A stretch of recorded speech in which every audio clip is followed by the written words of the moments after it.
চিল্কা অভিযান।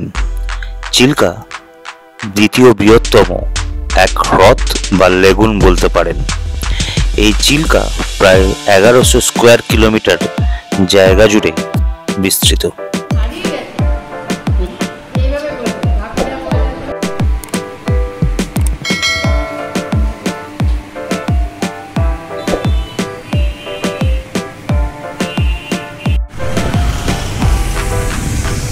চলো খাই বলে রেস্টুরেন্ট আর JBSCH কি নাম হচ্ছে, উচ্চারণ হচ্ছে ঠিক জানি না। এই হচ্ছে হোটেলটা। হোটেল কীরকম বলতে পারবো না, তবে খাওয়া দাওয়া কিন্তু দুর্ধর্ষ, বেশ ভালো লেগেছে। ঠিক লাইট হাউস, ওই যে দেখুন লাইট হাউসের ঠিক পেছন দিকে। লাইট হাউসে আসলেন, ওই যে সামনের রাস্তাটা দিয়ে ঘুরলেন, মানে লাইট হাউসের ঠিক পাশ দিয়ে রাস্তা, সেটা দিয়ে এসে ফার্স্ট রাইট টার্ন মেরে আসলে এই দোকানটা। খাওয়া দাওয়া যারা করছেন, আমার তো কোয়ালিটি খুবই ভালো লেগেছে। আসতে পারেন, পুরী আসলে খেয়ে নিতে পারেন, এখানে ভালো লাগবে। এদিক দিয়েও আপনি চলে যেতে পারেন স্বর্গদ্বারের দিকে। বাই বাই পুরী, বলো মা জয়, বিপত্তারিণীর জয়, জয় জগন্নাথ। তো আপাতত আমরা বেরিয়ে পড়লাম।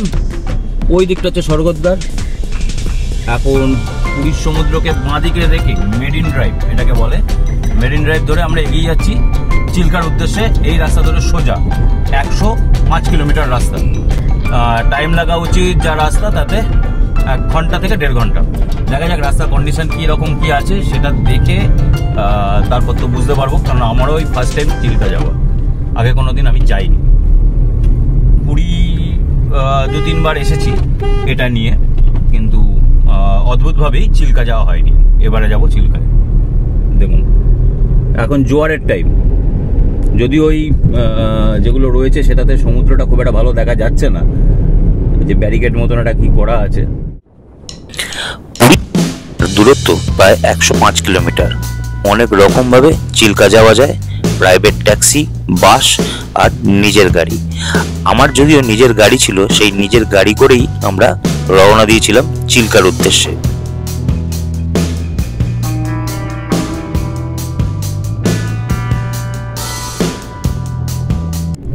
বাঁদিকে সমুদ্রকে রেখে মেরিন ড্রাইভ এইখানে অবধি, পুরীর সমুদ্রকে বাঁ হাতে রেখে আমরা কিন্তু বেরিয়ে যাব সমুদ্র থেকে এবার অন্য রাস্তায়। কারণ রাস্তাটা কিন্তু পুরো ঘুরে যাচ্ছে। দেখুন গাড়িগুলো ওই যে ডান দিকে, আমরা ঘুরে যাব এক্সট্রিম, আর সমুদ্র কিন্তু বাঁ দিকে। মেরিন ড্রাইভ এই অবধি। তা যারা পুরীতে আসছেন, আমার তো মনে হলো আমি অনেকদিন পর আসছি, যারা আসছেন তারা কমেন্ট বক্সে অবশ্যই জানাবেন। যারা প্রচুরবার পুরী এসছেন তারা আরো আমার থেকে ভালো বলতে পারবেন। কিন্তু আমার কিন্তু মেরিন ড্রাইভের এই জায়গাটাই পছন্দ হলো, কারণ আমি ভিড়ভাড়টা খুব একটা পছন্দ করি না বরাবরই, সেই জন্য একটু ফাঁকা ফাঁকাই ছিলাম। কিন্তু আমার মনে হয়েছে যেন জায়গাটা খুব ভালো লাগলো আমার, এই মেরিন ড্রাইভ চত্বরটা। যাই হোক, কিরকম আপনাদের লাগে আশা করবো আপনারা কমেন্ট বক্সে জানাবেন, তাহলে আরো আইডিয়া পাওয়া যাবে। চলুন আমরা যাই। এই রাস্তাটা কিন্তু ভুবনেশ্বরের দিকে যাচ্ছে, চিল্কাও যাচ্ছে, কেননা একটা জায়গায় গিয়ে কাটিং হবে। আমরা বাঁদিকে চলে যাবো, ব্রিজ পেরোবো, ব্রিজ পেরিয়ে বাঁদিকে চলে যাবো, সেখান থেকে হচ্ছে চিল্কার দিকে, আর ডান দিক গেলে হচ্ছে ভুবনেশ্বর। চলুন যাওয়া যাক চিল্কায়। এক অপার বিস্ময়, এটিকে ঠিক হ্রদ বলা যায় কিনা জানি না।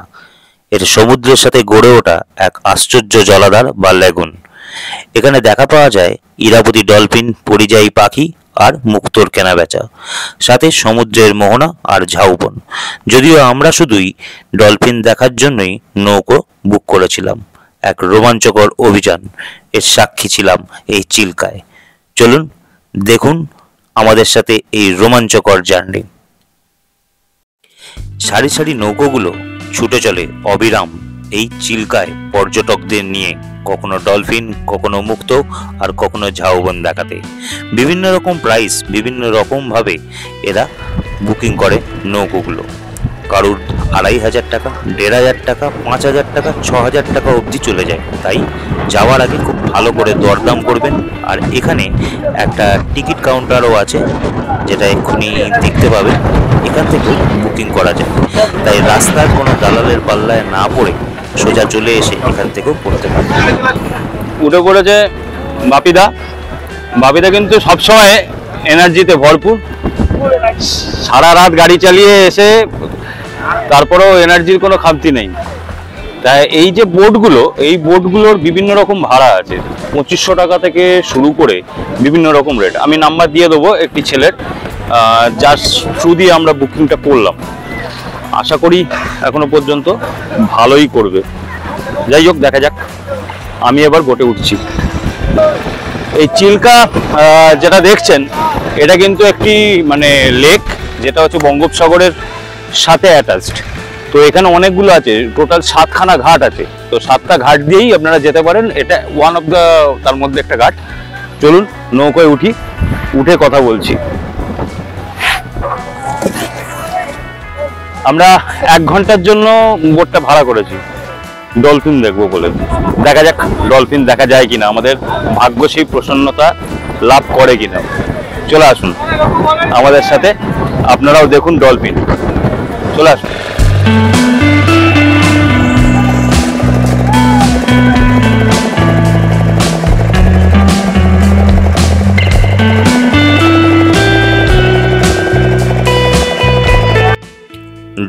দেখতে পাবো কিনা জানি না, চেষ্টা চালিয়ে যেতে হবে। জলের ভেতর কতক্ষণ এবং কিভাবে কতখানি দেখা যায় সেটা তো সময়ই বলবে। চলুন দেখি ডলফিন দেখতে পাই কিনা।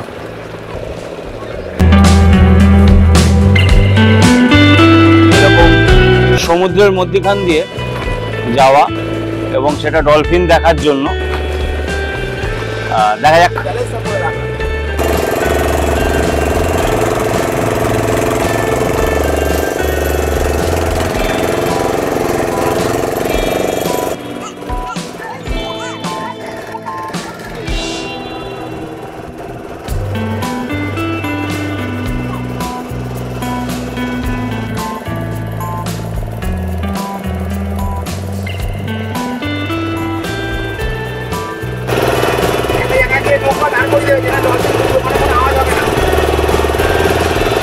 যতই বলো জল আমার খুব ভয়, জল আমার প্রচন্ডই ভয় লাগে। এর জন্য লজ্জা পেয়ে লাভ নেই। আমি লজ্জা পাই না, এটা আমার ভয়ের ব্যাপার। আমি নৌকো চড়তে বা জলে আসতে প্রচন্ড ভয় লাগে আমার।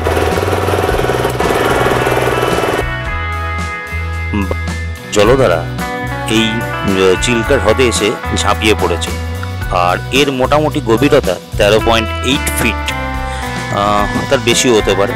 যাই হোক, যেটুকুনি আমি জ্ঞান অর্জন করলাম সেটা বেঁটে দিলাম আপনাদের কাছে। তাই ডলফিন দেখতে পাওয়া না পাওয়ার তো ভাগ্যের ব্যাপার, আগেই বলেছি। যদিও যা দেখেছিলাম সেটা ক্যামেরায় ফোকাস খুব যে ভালো এসেছে সেটা বলতে পারি না। তাই একটু জুম করে বা যেমন করে হোক দেখানোর চেষ্টা করলাম। আশা করি ভালো লাগবে। ভালো লাগলে লাইক, শেয়ার, সাবস্ক্রাইব করতে ভুলবেন না।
এই নৌকোটার পাশ দিয়ে ছোট ছোট মাছগুলো কেমন করে লাফিয়ে যাচ্ছে। এটা কিন্তু অদ্ভুত এক দৃশ্য, যেটা আমরা এখানেই দেখেছিলাম। ওই দেখুন মাছগুলো।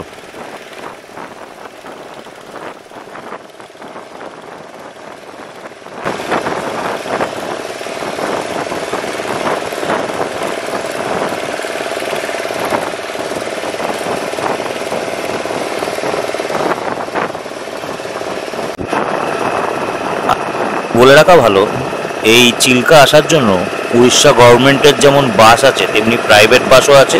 মোটামুটি 200 টাকা রেঞ্জের মধ্যেই বাসগুলো। সরকারি যে বাসটা আছে তার ভাড়াটা অনেক, এক্সাক্ট ভাড়াটা আমি এই মুহূর্তে বলতে পারলাম না। আর প্রাইভেট গাড়ি নিয়ে যদি আসেন তার মোটামুটি 3 থেকে 3,500 টাকা একটু বার্গেনিং করে নিতে হবে, করলে এই চিল্কা অবধি চলে আসেন। আর চিল্কা আসার পর যে নৌকোর ভাড়া সেটা তো আগেই বললাম, একটু দরদাম করে তারপর ওঠার চেষ্টা করবেন, করলে আপনাদেরই সুবিধে। ডলফিন এই যা দেখেছিলাম সেটাই এখানে তুলে ধরেছিলাম।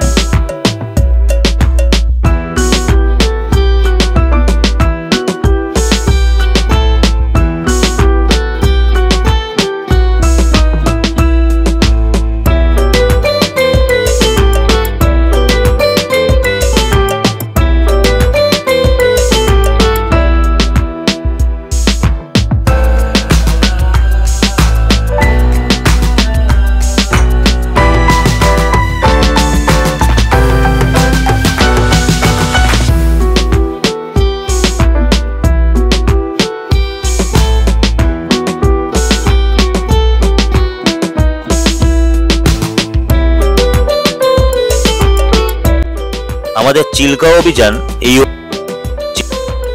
এইবার আমাদের যেতে হবে ভুবনেশ্বরের পথে। না, এখানে শেষ নয়, টুইস্ট এখনো বাকি। তাই দেখতে পরের পর্বটা অবশ্যই কিন্তু মিস করবেন না। আর পরের পর্বে কি করলাম, ভুবনেশ্বরে কি কোথায় থাকলাম, কি খেলাম আর কি আমার মনে হয় এই ভিডিও থেকে সম্পূর্ণ তথ্য আপনারা পেয়ে যাবেন। পেলে ভালো লাগবে। পুরীটা একটু অন্যরকম ভাবে ঘোরার প্রচেষ্টা যেটা করেছিলাম সেটা হয়তো আপনারা বুঝতে পারবেন যে কেমন করে এরকম ভাবে ঘুরলে পুরীটা ভালো লাগবে। চলুন তাই কথা না বাড়িয়ে দৃশ্য দেখতে দেখতে এগিয়ে যাই পরের পর্বের দিকে।